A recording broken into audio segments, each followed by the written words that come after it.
आणि आता माझे एक सिक्रेट इन्ग्रेडियंट ते बघण्यासाठी तुम्हाला हा व्हिडिओ शेवटपर्यंत बघायलाच लागेल. तर मंडळी, रेडी आहे आपली ही मस्त अशी डाळ गंडोरी.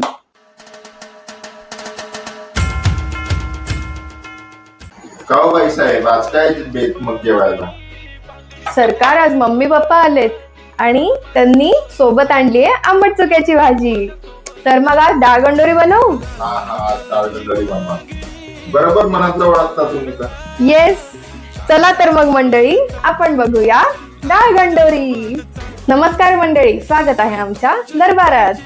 आज आम्ही आमच्या गावाकडची स्पेशल डाळ गंडोरी बनवतोय. चला तर मग आपण इन्ग्रेडियंट्स बघून घेऊया. हो बाई साहेब, थांबा.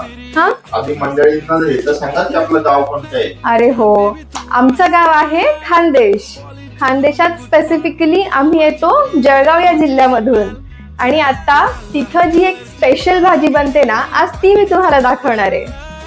तर सगळ्यात आधी मी इथं 2 छोटे वांगे घेतलेले, पालक कापून घेतलेला आहे, मिरच्या भरपूर साऱ्या टाकायच्या आपल्याला. टेन्शन घेऊ नका, भाजी इतकी पण तिखट नाही होत. त्यानंतर मी इथं थोडंसं दाण्याचं कूट घेतलेलं आहे आणि ही जिंजर गार्लिक आणि खोबऱ्याची पेस्ट आणि थोडंसं वरतून टाकण्यासाठी मी किसलेलं खोबरं घेतलेलं आहे. आता सगळ्यात आपला जो मेन इन्ग्रेडियंट आहे तो आहे हा आंबट चुका. त्या आंबट चुक्याला आहे ना, वेगवेगळ्या रिजन मध्ये वेगवेगळी नावं असतात. जसे की इंग्लिश मध्ये याला ग्रीन सोरेल म्हणतात, हिंदी मध्ये याला खट्टा पालक म्हणतात, तेलुगू मध्ये याला चुकुकोरा असं म्हणतात. पण मग ही भाजी तर म्हणजे सगळीकडे उगवली जाते. आता जसं तुम्ही सांगितलं तसं सुरुवातीला तुम्ही बोलले होते ही फक्त खानदेश स्पेशल आहे.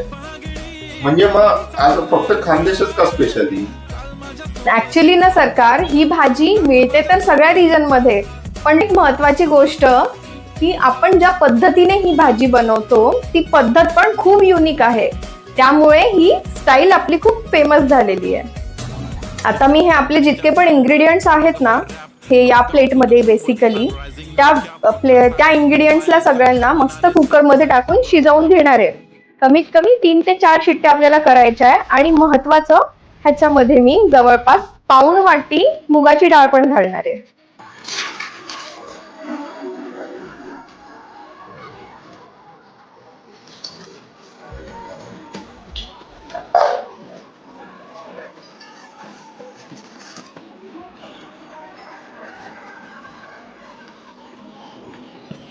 आणि सरकार, तुम्हाला माहितीये का, जशी आपल्या गावाकडे भरताची पार्टी होते, हुरड्याची पार्टी होते, मटणाची पार्टी होते, तशीच त्या डाळ गंडोरीची पण खूप मोठी पार्टी होते.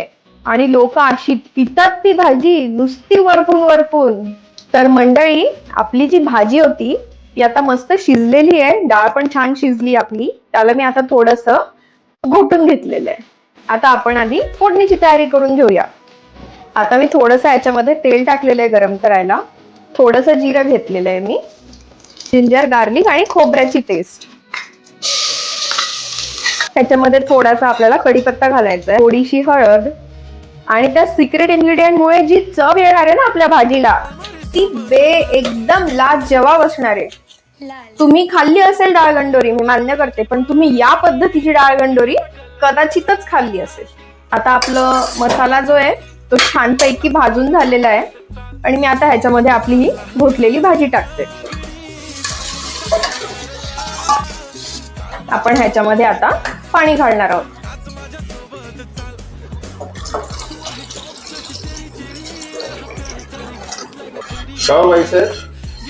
हा सरकार, या भाजीला असं आंबट चुका असं का नाव दिले? थोडं विचित्र नाव नाही वाटत?